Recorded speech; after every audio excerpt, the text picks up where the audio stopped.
Okay, welcome to this week's edition of the BarroomBlitz.com.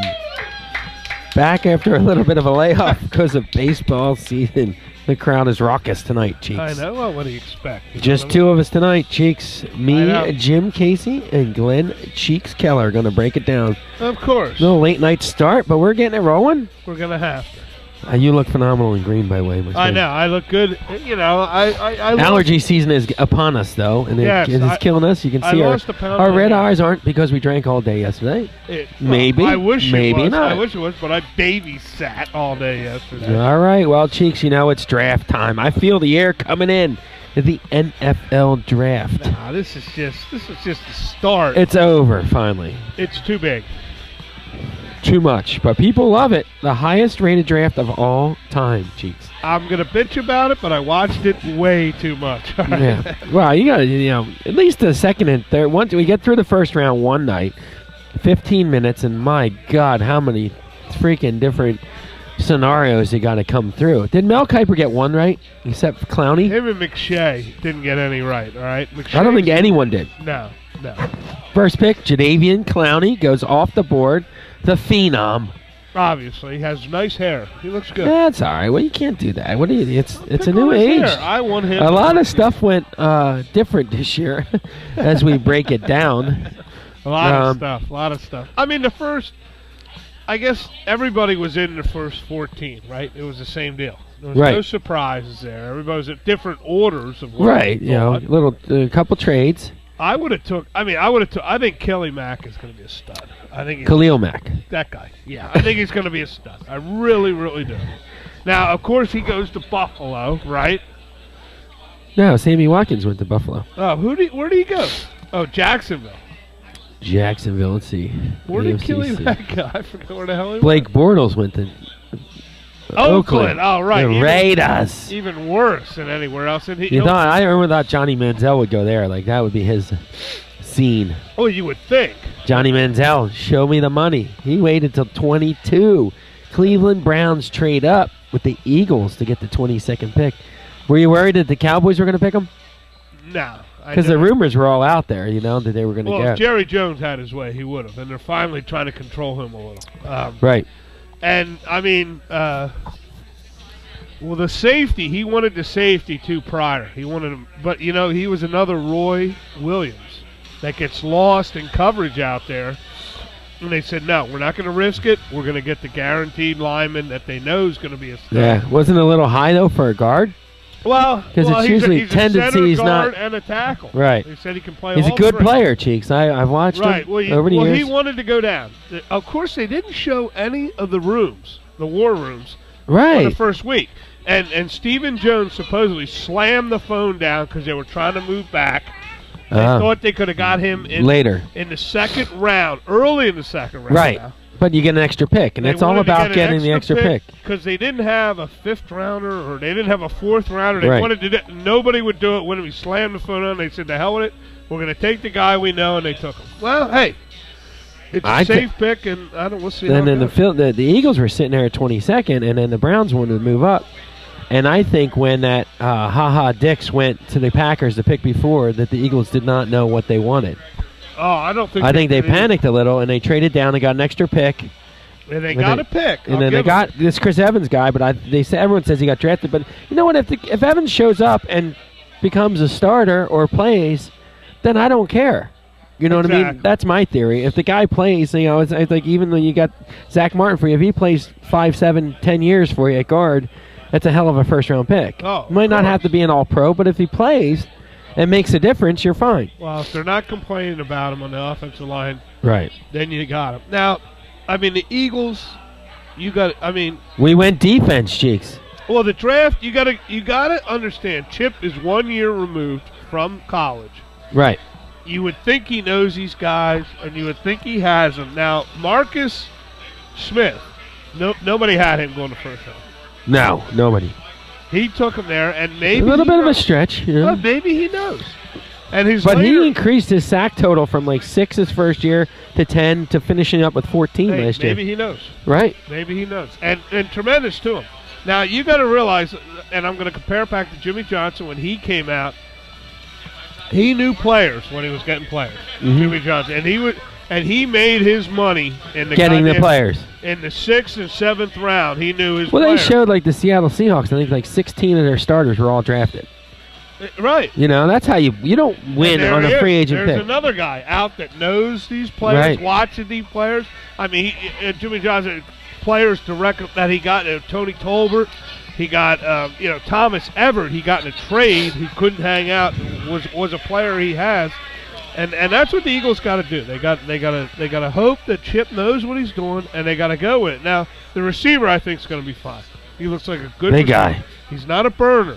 All right, and then they went again. But I don't know if they need the burner. They wanted the big guy, you know. So when you get down, Huff's a burner. Yeah, and he's an Oregon guy. Right, but I mean, the Jordan Matthews was like, he's still 4'6", 40 cheeks. But they wanted a big guy for the end zone. You know, a guy that can jump up like a Plaxico Burress who you just heave it up in the air and he comes down with it. And I'm going to tell you, Vanderbilt was a pretty good team. You've seen a lot of Vanderbilt players gone. Right. Well, James Franklin, I mean, now he's leaving, but I mean, the program's going to fall. But it was a highly rated program, and they had a couple big upsets this year. Right. So it was a good. And then what the Eagles go? That Taylor defense. They went defense. Taylor Hart, who nobody really knew too much about. That's another Oregon guy. So you see that Ed Reynolds is the safety from Stanford. Right. And then Bruce Allen, or I can't read it. Bo Allen from Wisconsin, defensive tackle. They got a couple of pickups today, too, a couple rookie free agents. Hey, well, this is where you make it, too. You know, some the murder leg kicker. Oh, they got him? Yeah. The guy from what, Vanderbilt? Yeah.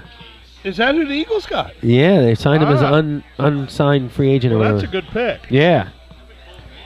Let's see what you got. Zach Martin, DeMarcus Lawrence, a defensive end. You guys went all defense. Well, the whole thing. Well, when your defense gives up that many points, right. You know what I mean?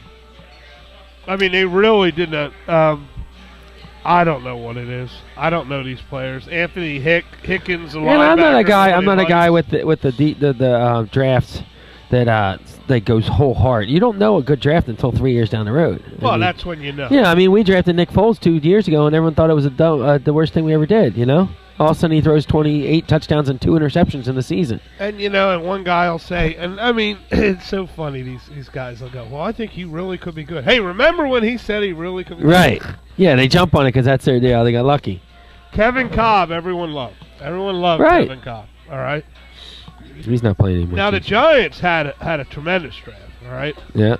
And Odell Beckham, who I was busting on yesterday, but apparently reading up on him, he has a good rating, all right? But, he's an LSU guy, which LSU is a talented team. SEC, yeah, you go SEC, that's always a big thing. And then they got a center who they're probably not going to play at center, but Weston Richards, he's a stud. Yeah. And they got another, that Jay Brumley, another good defensive end. Well, the running back from Boston College, Andre Williams. You like him?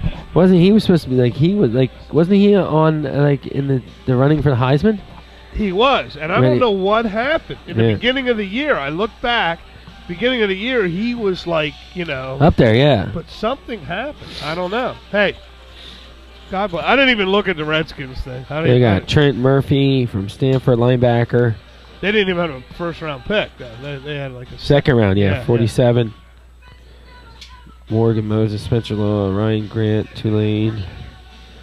Not much. But I can't stress Eagle fans, I mean, like was said yesterday at the bar, in Chip we trust, and you got to trust Chip. Right. And we're going to see how it works. Because I'll tell you what, Andy Reid didn't have very good drafts here. He had a couple good players, a couple good drafts. We're going to see what Chip can do. I really don't think you can count him for last year's draft. Right. I don't think Howie, Roseman is having much input on this draft. I don't know. They say they work well together. They know what each other wants. I don't know. What does Howie? I mean, I don't know. Well, let's see. Who do you think had the best draft? I think Jacksonville scored big. And I think the Browns scored big. I thought the Browns had a tremendous draft. Yes. And the Raiders had a good draft. Steelers had a nice one too. They got the guy from Notre Dame. A quiet, good draft with the Steelers. Yeah. We'll have to see, and I laugh. I laugh at all these people that yell how Jerry Jones is an input on Dallas's team. every team they went to, they were talking to the owners, except for the Eagles. Right. Except for the Eagles. The Eagles owner has no. Well, it's all wait and see. I mean, something happened in the 7th round too, Cheeks. I don't know. I don't know what. I'm gonna plead the 5th. We're gonna refrain. We're gonna give that one a break. I'm gonna plead the 5th because we can lay into that one. I was at a party. I'll tell you one thing. And it was not received well. It wasn't received well here yesterday morning either, Cheeks. I heard that too. The guy from the Dolphins, that's what I'll say, should not be suspended for what he said. No. He didn't say anything wrong. He just said it was unexpected and he didn't think it was going to happen. Wow, it's ridiculous. I mean, you know what? Tweeting, they had the one guy on, I forget who he was, and he every day, every team has a tweet team to see what every player tweeted. Right. That if we got a you know what? Yeah. Guess what I would Stop tweeting. Guess what Tom Landry would do, all right? Or Tom Landry or Dick Ban McNeil. tweeting. We're not going to have tweeting no more, right? You tweet, you don't play for me no more. I don't care who you are, okay? Yeah, let's just shut it down. Stop it, all right? Because your guys are all screwing up. They're not smart enough to put the correct thing down anyway. Well, I'm sure they're having a couple little beverages under them, you know? Yeah. And they're having some fun, which is all right. We all like to have fun. They want to have a little crack, you know? A little crack. I listened to 610 on and off all day, and I couldn't stand another call on it. I really couldn't. I couldn't stand another call on the subject. It's been around. It happened before. I watched the 30 for 30 with the Redskin guy who was that type of person. Right. And kept it under his hat, and now I guess, you know what, the Olympics, look at what went on in the Olympics. Yep, Johnny Weir, flaunting. The problem is it's not that, but they have to, like, push it to you. Well. You know? We probably would accept it if you just let it lay and just do what you do. Just don't shove it in my face. Well, you got to watch how you perceive it, how you say it in this world. I grew up in an Archie Bunker mentality. So my father was really not a racist, but he had Archie Bunker features. All of little Archie's features came out in my father. Right. And I grew up like that, but I don't hate or dislike anyone. Right. But when we're talking football, I never think of that type of situation involved. Well, I think we're going to hit the showers, but we're going to be in different stalls right now. Cheeks, we're going to grab another Bud Light. We'll be right back with some more Barroom Blitz. .com. Yeah.